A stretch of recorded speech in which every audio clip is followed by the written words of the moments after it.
Paul Stanley, welcome back to Australia. Always great to be here. Any excuse would bring me here. I know. I mean, there's been such a long, incredibly successful connection with this country, with Australia, with the fans. They love you here. In that long time of touring here, tell me some highlights of being in Australia. And we're pre-recording this, so any non-G-rated bits we can cut out. Good. Because they're probably all non-G-rated.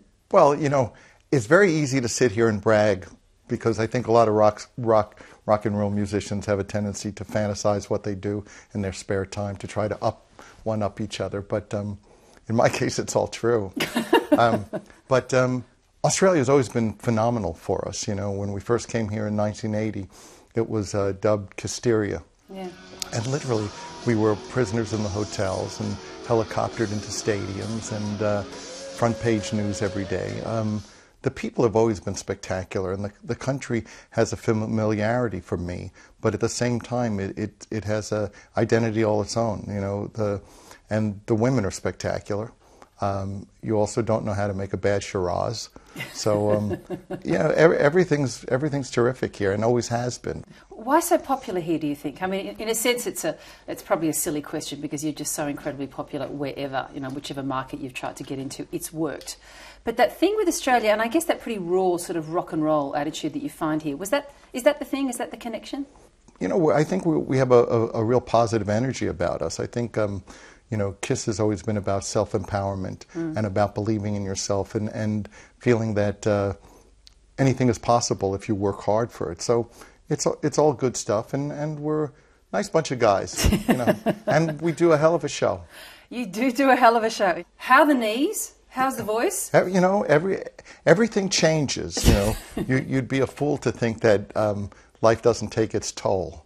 But that being said, I'm holding up pretty well. You know, anybody who thinks they're the same person they were when they were 23 instead of 63 is either a fool or senile. Well, the smart thing about you, and musicians like you, I guess, who have endured, is that you understood very early on that this thing, this muscle, these vocal cords needed to be taken care of. You actually have a pretty good sort of understanding of what they do and what they need in order to last. So how is the voice holding up? It's okay, you know. Again, nobody gets out unscathed.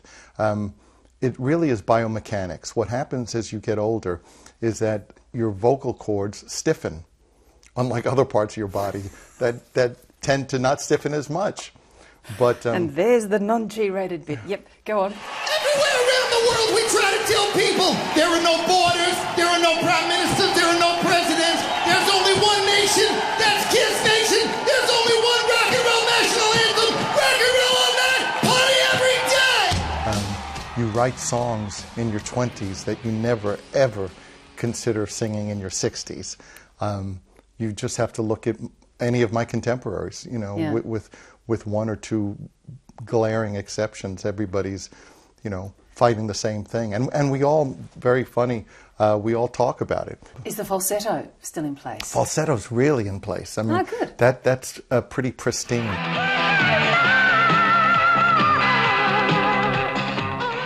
It's kind of, it's the only virginal part of my body. You speak about, and you and Gene both actually, Gene Simmons, speak about KISS as this almost a separate entity. There's you guys in the band, and then there's this thing called KISS. And I was really interested to read recently of you talking about how you can well imagine KISS going on without you and without Gene, and actually watching it one day with different band members. And you feel this most genuinely, don't you? Oh, wholeheartedly. And how would that work? Why wouldn't it work? Teams, you know, I always draw the analogy to a sports team. Teams don't fold because their star player retires. Why should we? Armies don't stop. It may be a new model, so to speak, because other bands can't do it, but we're not other bands. KISS has made a career by breaking the rules. We don't live by other people's rules, and you know, they're 50% wrong with it.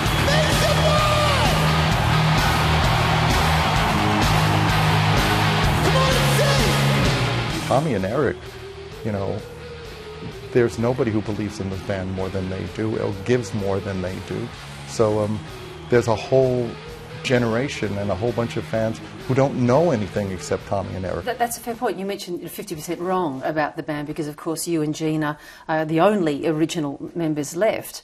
How is it that you and Gene managed to avoid the self-destructive aspect of so much of rock and roll and of your two erstwhile former band members? Why was that not in your personalities? I think, you know, maybe it's genetics, maybe you're predisposed to certain things, but look, I saw people dropping around me.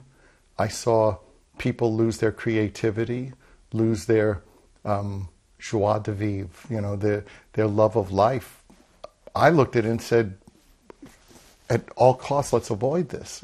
So it may not have been cool in terms of what the critics deemed rock and roll, but I'm here, and a lot of other people seem to go at about 27. Are you and Gene still good friends? I think we're more family. It's hard to describe our relationship other than to say we're like brothers. We live very close to each other, never or virtually never go to each other's homes. You said something very funny about how close he lives to you. Yeah, I said he lives so close to me I can see his ego from my house. So, no, we've been together 40 plus years. I think it's 46 years at this point. I want to go back to that beginning because it is interesting to imagine what the two of you were like when you met at high school and when you decided you wanted to play music together. And you've spoken most movingly about this, you know, in your recent autobiography about how hard your early life was. Can you describe that young Paul Stanley for me who met Gene? I had a dream of what I wanted to accomplish, and it was mainly a way to get out of what I was in. Tell us what you were in. Well, I was born with a birth defect. I didn't have a right ear. I'm deaf on that side. My family, although very well-meaning, were not as either supportive or knew how to deal with a lot of issues that I went through or my sister went through. So I really saw succeeding as a way to show people that they should have been my friend, and that they were wrong about me, and that I was wrong about myself. I was fortunate enough to become successful, and when you become successful, then you're faced with the reality that you're still not happy. So then you either put a gun in your mouth, a needle in your arm, or you roll up your sleeves and get to work. And I'm more the kind of person who rolls up their sleeves and tries to figure out what's really wrong. It's been such an interesting journey, and from that boy who was a really sad boy, clearly, to a young, successful rock star who was still sad. And no matter what riches and no matter what you surround yourself with, whether it's, in my case, whether it's beautiful women or money or cars or clothing, it means nothing, because at the end of the day you look at yourself in the mirror and you're either happy with yourself or not. So, you know, it really came down to figuring out who I am and what it would take to make a great life. Ultimately, it's about family, it's about children, and it's about what you give back. You know, I'm driving the kids to school in the morning or picking them up, and you know, those are the things that are important. So, Paul, if you can imagine then the KISS going on without you, do you have a time frame here for when you plan to sort of anoint the successor and sit in the bleachers and watch? About an hour from now. No. After the show, right? Okay, after the show. Paul Stanley, it's been a real pleasure meeting you. Thanks so much. I'll let you know first. Thank you. Yes, please do. Please. Thanks.